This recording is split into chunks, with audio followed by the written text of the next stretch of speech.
of ignorance. ఇది ఒక పుష్పము. This is a flower. ఇది పుష్పము అని ఈ యొక్క వ్రేలు ఆ పుష్పాన్ని చూపుతుండాలి. It is the pointing finger that directs you towards the flower. ఇది ఒక టంబ్లరు అని ఒక ఈ యొక్క వ్రేలు ఆ టంబ్లర్ను చూపుతుండాలి. The finger points you towards the tumbler there. చూపే అంతవరకు మాత్రమే ఈ వ్రేలు. The finger helps you as a pointer. పుష్పాన్ని చూసిన తర్వాత పుష్పం పైననే మన యొక్క దృష్టి పోతుంది, కానీ వ్రేలు పైన పోదు. The moment pointer, the finger directs you towards the flower, you start seeing the flower and no more the అదే finger. విధంగానే ఈ యొక్క విగ్రహములన్నీ కూడాను మన వేలుతో చూపినటువంటివిగా దైవాన్ని చూపుతాయి. దైవాన్ని చూసిన తర్వాత ఈ విగ్రహాలు మనము అక్కర్లేదు. Likewise, these idols direct you towards God, the divine. After that, you don't need them. చేసేటువంటివి ఈ యొక్క విగ్రహములు. These idols will make you think of the divine and go towards the divine. ఇట్టి స్వరూపాన్ని విమర్శించటము దోషము కాదా? Criticizing such a noble idea is a mistake. కొన్నింటిని మనము అతి ప్రీతిగా మనము ఆరాధన చేస్తున్నాం. We worship some endearingly. మన తాతలు ముత్తాతలు అయినటువంటి వారిని చిత్రములుగా చేసుకొని వాటిని మన గృహంలో ఉంచుకొని వారిని ఆరాధన చేస్తుంటాం. We have the photographs of our parents, the grandparents, and we worship them. కానీ ఆ యొక్క చిత్రముల లోపల చైతన్యం ఉన్నదా? Do you find life there in those pictures? కరుణ ఉన్నదా?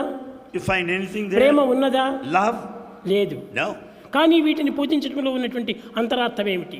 Why do you worship the pictures of your parents and forefathers? మన Why? పెద్దలు ఈ విధమైనటువంటి ఆదర్శాన్ని మనకు నిరూపించిపోయారు. The elders have given us an ideal to tread. కనుకనే మన గృహం లోపల అనేక చిత్రములంతా ఉంటుంటాయి. And hence we have got the pictures of our parents adorning the ఈ walls. చిత్రములను ఆదర్శంగా నిరూపించి ప్రబోధించి ప్రచారం సలిపి అన్ని విధాలా మనకు ఆదర్శంగా నిరూపించినటువంటి పెద్దలు మనకున్నారు. We have elders who have passed on to us the ideals to follow. కనుకనే వారి యొక్క ఆదర్శముల చేతనే ఈ యొక్క పటములను మనము ఉంచుకొని చైతన్యం లేకపోయినప్పటికీ మనం వాటిని ఆరాధన చేస్తున్నాము. These pictures stand for all the idealism they lived up to. Though they have no life as such, yet we worship them. 6 ఇంచెలు పొడవు 4 ఇంచెలు వెడల్పు ఉండినటువంటి ఒక 100 రూపాయల నోటు ఉంది. We have 100 rupee currency note, 6 inches and 4 inches. అయితే దానిలో చైతన్యం ఉన్నదా? Is there life in that currency note? దానిలో ప్రేమ ఉన్నదా? Do you find love? కానీ ప్రేమనే లేకుండా ప్రతి మానవుడు కూడాను దాన్ని ఎందుకు ప్రేమిస్తున్నాడు? Though the currency note has no love there, yet man loves it. 100 రూపాయల నోటును ద్వేషించేటువంటి మానవుడు జగత్తులో కానరాడు. In this world there is not even a single person who does not love the currency A note. దేశీయుడైనా కూడాను, Of any A country, ప్రాంతీయుడైనప్పటికీ, of any region, A column వారైనప్పటికీ any time. ఈ ధనమును ఆశించేవారే కానీ దాన్ని విరోధించేటువంటి వారు కాదు. Everyone welcomes money, no one denies. అయితే ఆ రూపాయి కోసమని ప్రాణాలు త్యాగం చేసినటువంటి వీరులు ఎంతమంది లేరు? There are many who sacrifice their lives for money. ఈ యొక్క రూపాయి కోసమని తన యొక్క జీవితాన్ని దారబోసేటువంటి వారు ఎంతమంది లేరు? There are many who just died for money. ఈ యొక్క రూపాయిలో ఉన్నటువంటి యొక్క చైతన్యం ఏమిటి? What is the life principle in this money? దీని యొక్క మహత్యం ఏమిటి? What is the mystery behind it? దీని మహత్యము గవర్నమెంట్ ముద్రనే దీని మహత్యం. The mystery of a currency note, it carries the stamp of the government. ఆ ముద్ర దాని యందు ఉండటం చేత దాన్ని అనేక మంది అనేక రీతిలుగా ప్రేమిస్తూ అనుభవిస్తూ వస్తున్నారు. Because of the stamp of the government on the currency note, people value it, adore it and worship it. మనము జాతీయ పతాకాన్ని చూస్తుంటాం. మనం We have the national flag. ఈ జాతీయ పతాకము ఏదో నేసినటువంటి గుడ్డలు. It is just a cloth that's yarned. కానీ చెరుకు పిచ్చి యొక్క తత్వము, ఒక గడ్డి పరస యొక్క తత్వము ఈ యొక్క బట్టలో చేరి ఉంటున్నది. We find it's all made up of yarn out of the plants that of the grass blade. ఈ 100 రూపాయల నోటు ఎందుకు కూడాను గడ్డిపోచ యొక్క ముద్దనే ఉంటుండాలి. The currency note also carries basically that of the grass blade. చెరుకు పిచ్చి యొక్క ముద్దనే దీనిలో చేరి ఉంటున్నది. And they all represent the wild grass. కానీ దీనికి ఎట్టి విలువ లేదు. They have no value. కానీ అట్టి పతాకాన్ని మనము ప్రతి భారతీయుడుకును ప్రతి దేశీయుడుకును గౌరవిస్తూ ఆరాధిస్తూ వస్తున్నారు. But the national flag is highly kept in high esteem. దీనికి ఈ ఆరాధన ఎందుకు చేయాలి? Why should you do that? జడమైన విగ్రహాన్ని చేయటము మూర్ఖత్వం అని వాదించేటువంటి యొక్క మూర్ఖులు ఈ యొక్క పతాకాన్ని ఆరాధన చేయటము మూర్ఖం కాదా? Many fools argue that it is sign of foolishness to worship idols, but the very same ఈ fools 100 రూపాయల respect the నోటును మనం national flag. కాపాడుకోవటము దీనికోసం అన్ని విధాల కూడాను త్యాగం చేయటము ఇది మూర్ఖత్వం కాదా?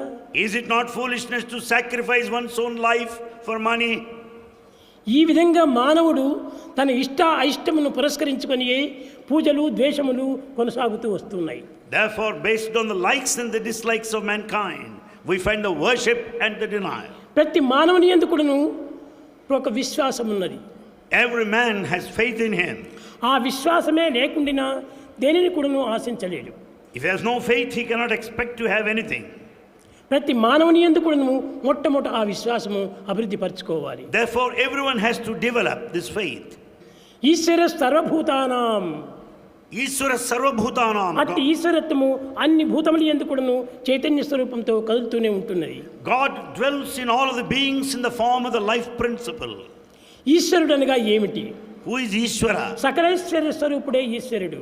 Ishvara is the master of all Aishwarya. దీన్ని శంకర అని కూడాను పిలుస్తూ వచ్చారు. Ishvara is also called Shankara. శం అనగా చిదానందము, ఆత్మానందము. Sham means Chidananda, the eternal bliss. Atmananda, the bliss of the self. కరా అందించేటువంటి వాడు. Kara, who will hand over, who will give it, ఆత్మానందమును confer. చిదానందమును అందించేటువంటి వాడు శంకరుడు. Shankara, who confers the bliss of the self and the eternal bliss. కనుక దైవత్వంతో అన్ని రకములైనటువంటి యొక్క నామముల యొక్క స్వరూపం కూడాను ఇమిడి ఉంటున్నది. Therefore, we find God in every name and in every form. ప్రతి మానవుడి యందు కూడాను ఈశ్వరత్వం అనేటువంటిది తాండవమాడుతూ ఉన్నది. There you find the cosmic divine principle. సర్వవేదముల యొక్క In సారమే everyone. ఈ యొక్క పదముల యొక్క అంతరార్థము. In fact, every word connotes the very essence of the Satya divinity. అనేటువంటి దానికి ఋగ్వేదము అని అర్థం ఉంది. సత్య అనే పదమునకు ఋగ్వేదము అని అర్థం ఉంది. The word Satya has a meaning Rigveda. సా అనేటువంటి పదమునకు సామవేదంగా ఉంటుండాలి. The letter Sa stands for Samaveda. ఆ అనేటువంటి పదమునకు అధర్వణ వేదంగా ఉంటుండాలి. A signifies Atharvana Veda. మా అనేటువంటి పదమునకు అది యా అనేటువంటి పదమునకు యజుర్వేదంగా ఉంటుండాలి. Ya symbolizes Yajurveda. సత్య సా ఆయి, Satya Sa Ayi. సత్య ఋగ్వేదము, Satya Rigveda. సా Sa సామవేదము, Samaveda. ఆ ఆ అధర్వణ వేదము, Atharvana Veda. మా యా అనేటువంటిది యజుర్వేదం. Ya Yajurveda. సా ఆత్య సా. Satya Sa. కనుకని ప్రతి పదమునందు కూడాను వేదం యొక్క సారము ఇమిడి ఉంటున్నది. Every letter contains the essence of Veda. ప్రమాణపూర్వకంగా మనం విచారణ చేసినప్పుడు అర్థము తెలియనటువంటి మూర్ఖులు ఎన్ని రకములైనటువంటి అర్థములైనా చేసుకోవచ్చును. The foolish people do not understand the true meaning of these words. లింగం అనగా ఏమిటి? దీని అర్థము What is the meaning of lingam? గుర్తు అని దీనికి ఒక పదం. Lingam means sign. ఈ పదం దేనికోసం ఉపయోగపెట్టారు Why do you use this? అనగా లింగాకారము ఆత్మకు మాత్రమే సంబంధము. The very form of linga represents the self.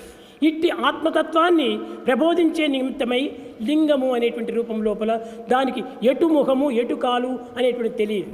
Linga has no dimension and it represents the nature of the self. కనుకనే భగవంతునికి ఆద్యాంతములు లేనటువంటి ఒక స్వరూపానికి లింగము అని పేరు పెట్టారు. God has neither beginning nor an end and so is called lingam.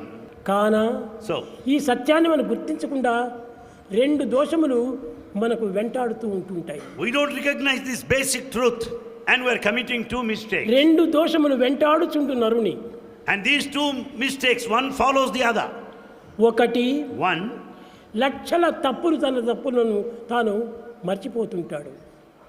we are forgetting lakhs and lakhs of mistakes that we commit for ourselves. అది ఒక్కటి. That's one mistake. దానివల్లనే దైవత్వాన్ని జ్ఞాపకం లేకుండా చేస్తుంది. That's the reason why we forget God. పరుల అణుమాత్ర దోషము పెద్ద చేయు. In fact, we consider a fraction of a mistake committed by others. పరుల చిన్న తప్పును కూడాను మనం పెద్దదిగా భావిస్తుంటాం. A small mistake committed by other man, ఆ యొక్క దోషమే నీకు దైవత్వానికి దూరం చేస్తుండాలి. pointing to the mistakes, minute mistakes in others. తన యందు ఉన్నటువంటి లక్షల దోషాన్ని కూడాను the innumerable mistakes in you, దాచిపెడుతుంటాది. and you hide them. ఈ రెండు దుర్గుణములు మన యొక్క హృదయం నుండి తీసివేసిన మనం నిజమైనటువంటి దైవ స్వరూపులమే. Hiding our own mistakes and considering mistakes of others might distance us from ఎప్పుడు God. కూడా నువ్వు పరదోషములు మాత్రం ఎత్తుక్కుంటూ పోవటం చాలా పొరపాటు. It's a big mistake to be in search of faults in others. తన దోషమును తాను వెతకాలి. Seek out your own fault. తన చిన్నదైనా కూడా నువ్వు దాన్ని పెద్దదిగా భావించాలి. Your fault may be so small and tiny and simple, పరుల దోషం నీకు కనిపించినప్పటికీ దాన్ని ఏమాత్రం లెక్క చేయకుండా చూసుకోవాలి. but ignore the mistakes of others. అట్టి త్యాగభావమే సాధకులకు అత్యవసరము. And that spirit of sacrifice is essential. ఈ త్యాగభావమే లేకుండా ఈ యోగత్వమే మనకు ప్రాప్తించదు.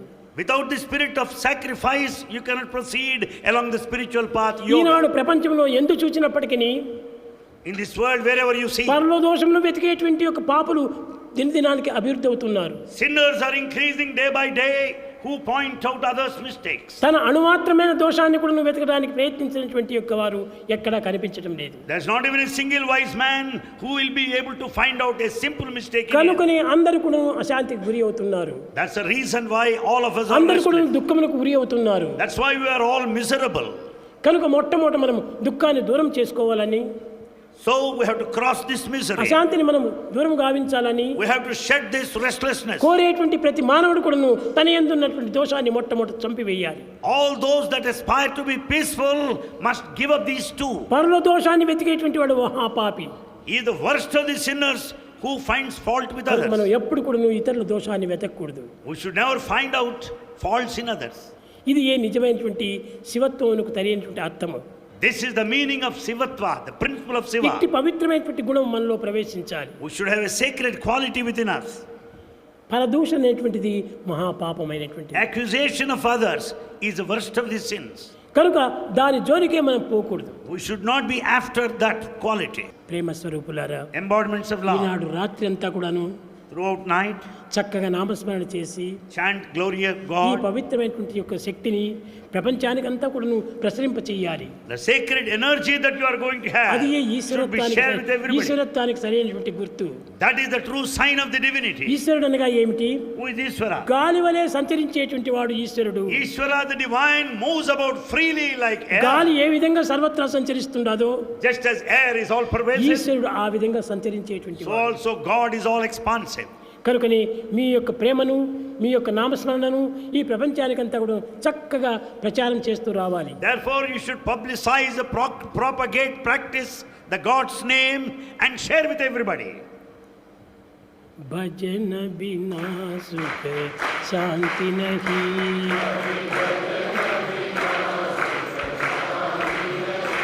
హరి భజన బినా సుఖ శాంతి నహీ,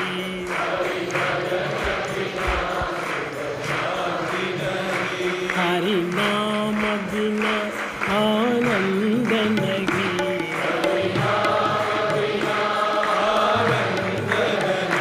హరి నామ బినా ఆనంద నహీ,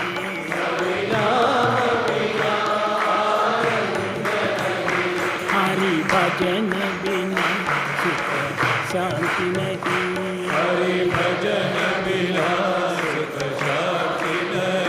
జప గాన బినా సంయోగ నహీ, జప प्रभु दर्श बिना प्रज्ञान नहीं,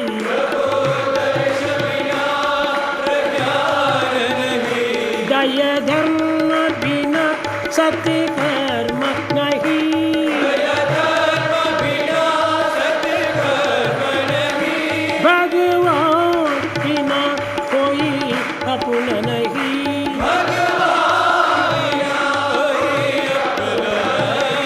హరినామ